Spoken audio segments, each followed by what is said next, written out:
حرام کا ثبوت کہاں سے ہوگا؟ تو حرام کا ثبوت بھی دلائل شرعیہ قطعیہ سے ہی ہوگا. جس طریقے سے فرض کا ثبوت دلائل شرعیہ قطعیہ سے ہوگا، اسی طریقے سے حرام کا ثبوت بھی دلائل شرعیہ قطعیہ سے ہی حرام کا ثبوت ہوگا. یعنی قرآن کریم کے ذریعے، احادیث متواترہ کے ذریعے، اجماع صحابہ یعنی سارے صحابہ جس پر مجتمع ہوں، اسی طریقے سے مجتہدین فقہا کا اجماع یعنی اکثر فقہا جو ہے زیادہ تعداد میں اس پر جن کا اجماع ہو تو وہ چیزیں حرام ہوں گی. جن کے حرام ہونے پر اجماع ہو جائے تو وہ حرام ہوں گی.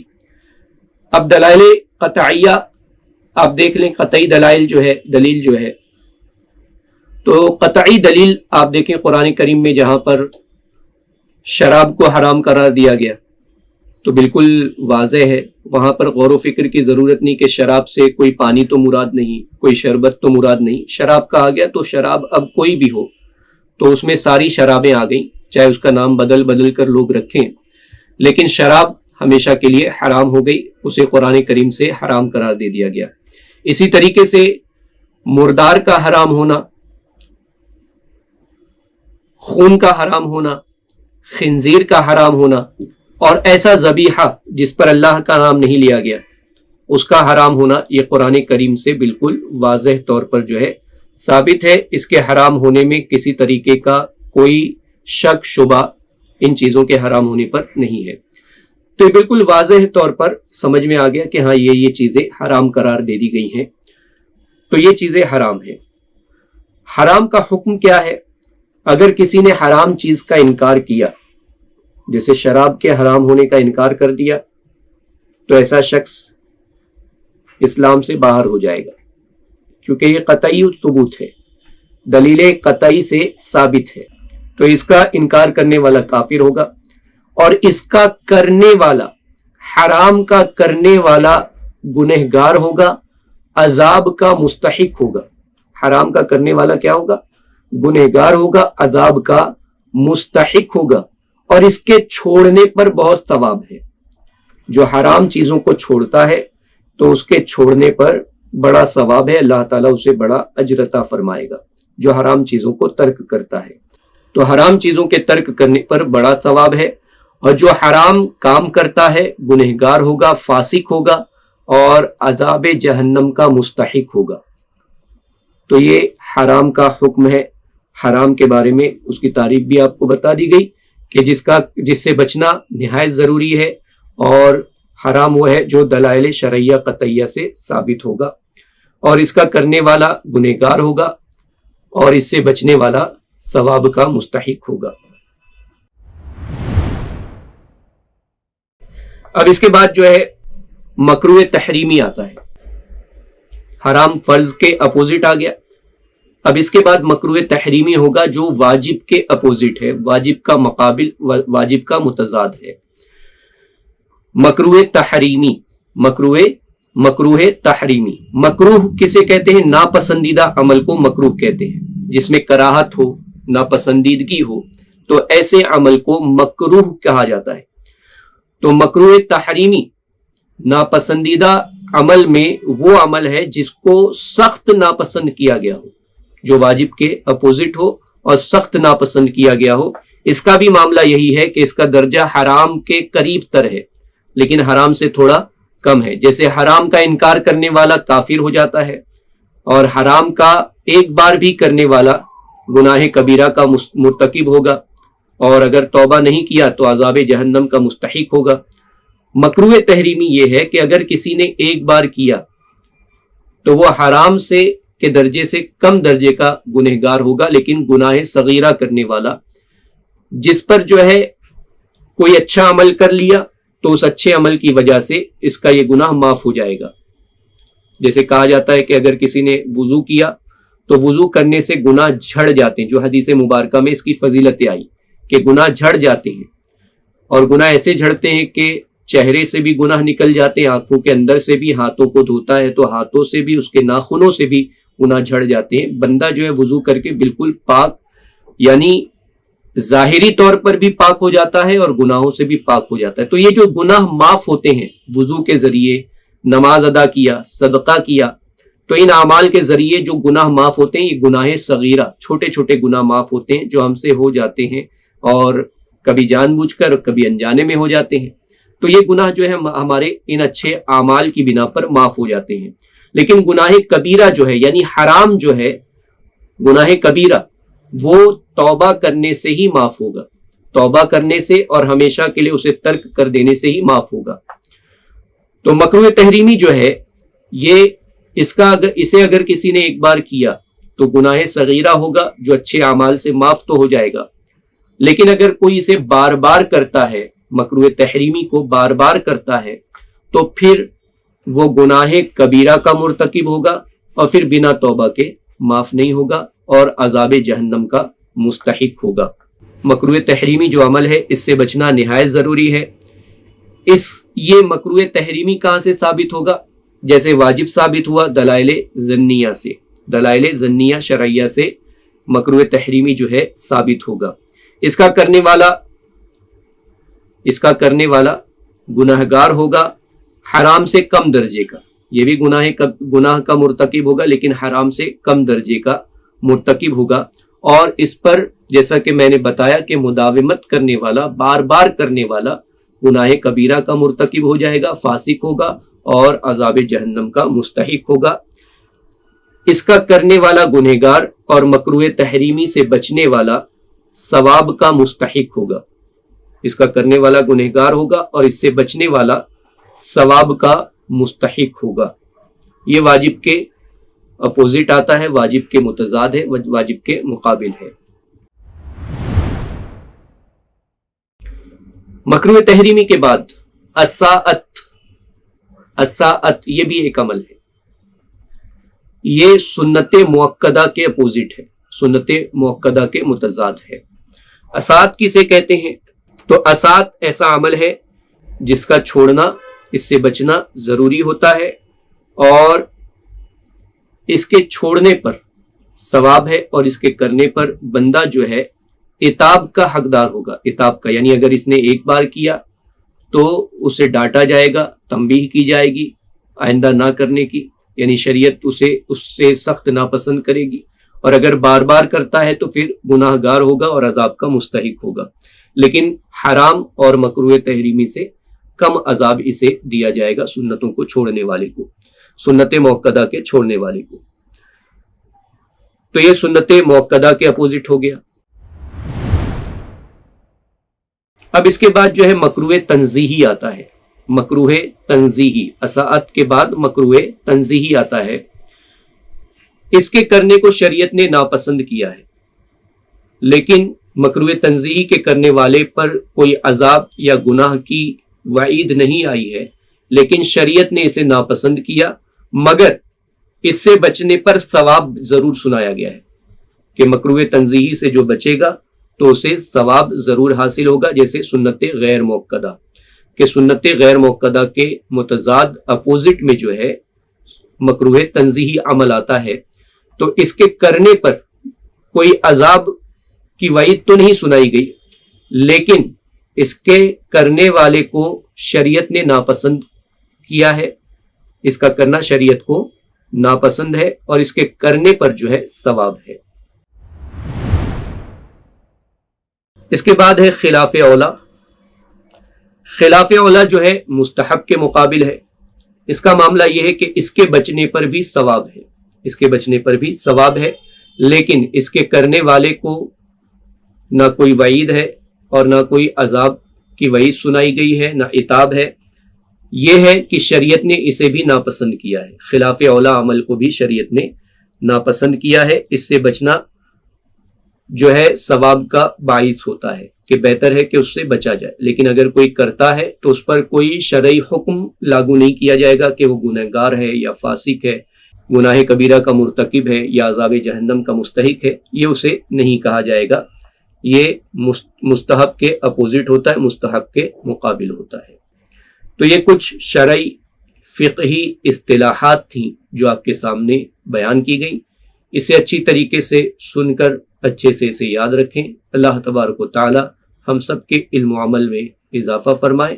وآخر دعوانا ان الحمد للہ رب العالمین۔ السلام علیکم۔